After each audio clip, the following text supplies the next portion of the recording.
closure happens right after you accept that letting go and moving on is more important than insisting on holding on to something that no longer serves you.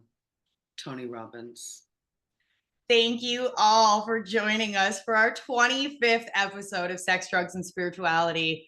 Today, we're diving into the intricate web of human connection, lingering energy of past relationships, as well as how to let go and release these energies using spiritual cord-cutting modalities. But before we dive into our main topic, allow us a moment to introduce ourselves. I'm Jackie Lyons of Akashic Energy Healing. And I'm Elizabeth Maria of Elizabeth Maria Unlimited. And together, we're the hosts of Sex, Drugs, and Spirituality, where we navigate the power of personal growth and self-discovery through exploration and acceptance of our shadow selves. So guys, let's get right into it. We are talking first about the energy around past relationships. So whether you're currently in a relationship, happily single, or somewhere in between, chances are that you have experienced the unique blend of emotions that comes with navigating the energy of an ex. From nostalgia and longing to resentment and closure, right? The energy of past relationships can have a profound impact on our present and future. So when a romantic relationship ends, whether it's amicably or not, it doesn't necessarily mean that the energy between the two people dissipates immediately. In fact, it can often linger, weaving its way into our thoughts, emotions, and even our physical spaces. So this can manifest in various ways. So perhaps you found yourself like revisiting old memories, wondering what if or what could have been, or maybe you feel a sense of unease or discomfort when you're encountering your ex or hear their name mentioned or anything like that. But here's the thing, guys. Acknowledging and understanding the energy of our ex-partners is not about just dwelling on the past. And it is definitely not about holding on to resentment. So I want you to think of this as an opportunity for growth and expansion. And really, when we start to explore and process these emotions, we will start to gain valuable insights. And it gives us more understanding of our personal patterns within relationships. So what that does is help us identify areas that we need to create boundaries. Also, we want to really focus on how we're practicing forgiveness and cultivating that energy of self-love and acceptance. And that's a really, really crucial part on this step. And we know it's not easy. It is going to require courage, vulnerability, and most importantly, a willingness to confront our innermost fears and desires. By doing so, we learn to free ourselves from the past and step into a future that's really filled with endless possibilities and love. Yes, absolutely. So, I mean, this is a huge topic today, especially for me. I am someone that has navigated a lot of ex relationships. So, there's definitely been a lot of energy that I have had to, you know, release, transmute. Yeah. So, Jackie, do you have anything to say about? Yeah, I actually have done a cord cutting ceremony myself. Yes. And like I just did the fingers thing. Like I was like literally in my head pretending like I was like snipping the actual like cord. Yeah. And I started with small steps with the cords because there was a lot of different attachments that I had to kind of realize. So piece by piece, kind of, I did it that way just to not overwhelm myself. But it really did take a little bit more time to bring awareness to the items that I actually needed to release.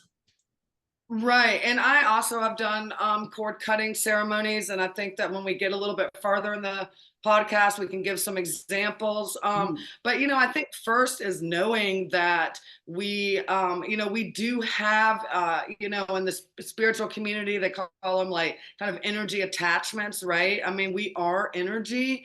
And so it makes sense that, especially if you've been around someone in an intimate way, that you're going to have just lingering energy. And so I think that the awareness of that lingering energy that no longer serves is so important, before you even decide that you want to do like a cord cutting ceremony or whatever, or even looking into what that is, which we'll explain to you in just a minute. It's true. It did take me a long time to realize how deeply I did attach to people, because I think I found Yes. a way of convincing myself that I wasn't doing things like that. Like Right. and I that's honestly what I would do, is just find ways to convince myself so I could stay in that, I guess, that comfort zone level. Right, absolutely. Yeah, like I'm all good. Nothing's wrong with me. So today, That's like right, right. So what are cord attachments, guys? So if you're someone that is feeling drained, overwhelmed, or attached to someone or something in a way that feels energetically unhealthy, right? So honestly, you can have cord attachments to people, places, and things, right? Today we're talking about people attachments, but just anything that feels out of balance, right? So, perhaps you've experienced some types of like reoccurring thoughts, emotions, or, physical sensations that, are just kind of like coming out of nowhere. And you're like, whoa, what's going on, right? And it puts you in, a funky space. And these are like, energy attachments that no longer serve your highest good. Okay. So, guys out there listening, this is all about, your energy becomes entangled, right? And so many spiritual practitioners call this energetic cords. Okay. So, what exactly are these cords? So, you can picture these as like energetic ties that bind us to other people, places, or situations. So, these can be formed through various interactions, relationships, and even traumatic experiences. And these cords can actually linger long after the physical connection has ended. Okay. So this can influence your thoughts, your emotions, and your behaviors. Okay. So the process of cord cutting is about reclaiming our personal power and releasing these attachments that no longer serve us. It's a deeply transformative practice, and it's rooted in the belief that we're all interconnected, yet sovereign beings capable of setting healthy boundaries and reclaiming our energy. oh, I got shivers when you said that. And I know what you Yeah. guys are probably wondering, how are we going to start to embark on a journey of cord cutting? If this is something that you feel that you are called to do already, or maybe what Elizabeth just said spoke to you in a way that gave you shivers as well. And, like we mentioned, self-awareness and intention is kind of where we're going to start with this one. We are going to take some time. We're going to reflect, look at our relationships. We're going to look at the connections that we have. What's draining us? What relationships are we leaving? Or phone calls are we getting off on? Or people that we're around that all of a sudden we're just like, I am drained. My energy level is low. I feel stiff. I feel tired. I feel anxious. These are the things that we're looking for when we're talking about negative energy, or I guess denser energy within the relationships. Yeah. And as you're going through that, you'll know right away, because it's a feeling that you have that something changed after interacting with an individual, place, or environment, as Elizabeth had mentioned. So these are also not limited to relationships. There are past traumas that continue to haunt people as well. And we can be energetically attached back to that. And it's almost like a story that you get so you know, you relate to that story. That is my story. And you're so attached to it that it also becomes like you're energetically still living in that place. So just bring mindfulness to that. And that's the point of identifying these energetic cords, because this is like the first step to liberating ourselves. And I love the word liberation. Once we identify these cords, we are going to engage in a ritual of cord cutting. And that's, like I said, for me, I visualized a physical cord between me and a person with the specific item that I was releasing at that time. So that was what the energetic cord was made of. And I used a scissor and I kind of stepped that up through a meditative practice. And people can do this through visualization. And also, if you feel like it's too big for you, this is kind of where you might want to embark in working with a spiritual practitioner, somebody who has a little bit more guidance to lead you in a healthy way, especially if it's not something that you feel comfortable with yourself. And if you're feeling anxious about it, that is a clear indication that you might want somebody to help guide you. But when we work with these energy healers, what they do is they kind of engage in a symbolic act of release. And it's really just to set that clear intention that we are cutting these ties, we are reclaiming our energy, and this is our, you know, we are in our own autonomy. And it's just coming back to oneself. And that's what I think is really important about choosing to take that step if you so choose to. Yes, absolutely. I agree with you 100%. And, you know, I first started hearing about cord cutting actually from Elizabeth April about maybe about 3 or 4 years ago. And I know that, you know, it's been kind of in the, you know, more witchy community, definitely a thing. You know, this idea of energetic cords. And so like you, Jackie, I did start with like actually visualizing, and I'm really big into visualization. So visualizing, you know, just like cutting or snipping these cords. Just in the last year though, I have actually moved into a more like pulling, like I actually, cause you know, guys, if you've been following our podcast, you know that my past is, you know, I hoed myself through several experiences, several different incarnations in this world. So I had a lot of freaking cords to detach. And like snipping everywhere, right? Girl, I'm not snipping those bitches anymore. Excuse my language. I don't know if we're allowed to say that, but I just did. I pull them from the root, because what I had begun to see was that cutting them could still leave some residue, right? And so I literally, like, I'll lay on the bed and I will visualize like almost like roots like coming out of me, and I just pull them out, and it always ends up being from the solar plexus, you know, which kind of makes sense. You know, because I mean, isn't that like the chakra that's really one of the interesting, because I always, the cord that I visualize is always coming right out of the stomach too. It was not before the third one. So it just makes sense that we're both doing that. Yeah, so I pull them out by the root, and then I usually I need to be either in an open space or I open up a window, and I just, you know, and as I'm pulling these, you know, these cords out, I will throw them out the window and just be like, you know, thank you, because you always want to thank the lesson, right? You know, and so thank you for the lessons. I don't need you anymore. You need to get on with your bad self. Goodbye. You know?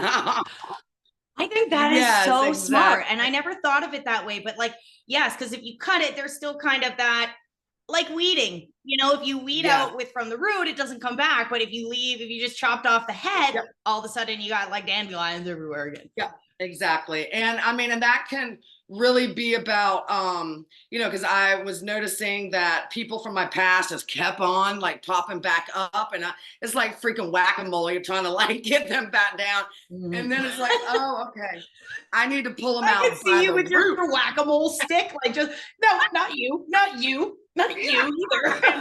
Get back in there, back with your demon. Oh my goodness, you're super perfect. Oh my God, you know. Thank you for all the experiences, Lord knows. But Okay, guys. So it's important to note that cord cutting is not about severing all connections, right? Or just like I said, denying the lessons and the blessings that come from these relationships.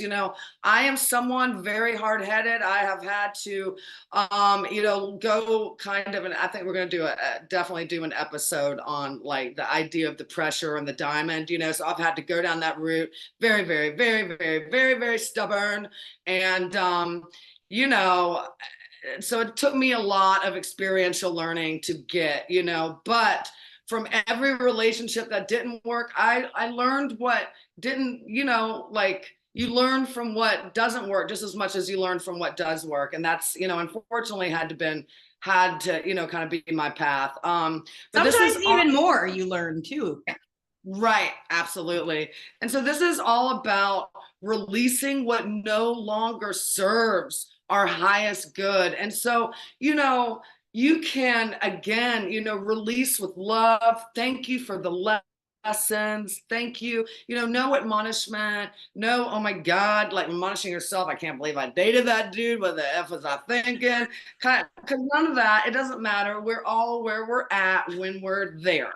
Right. And so it's just about fostering healthier, more balanced connections. Yeah.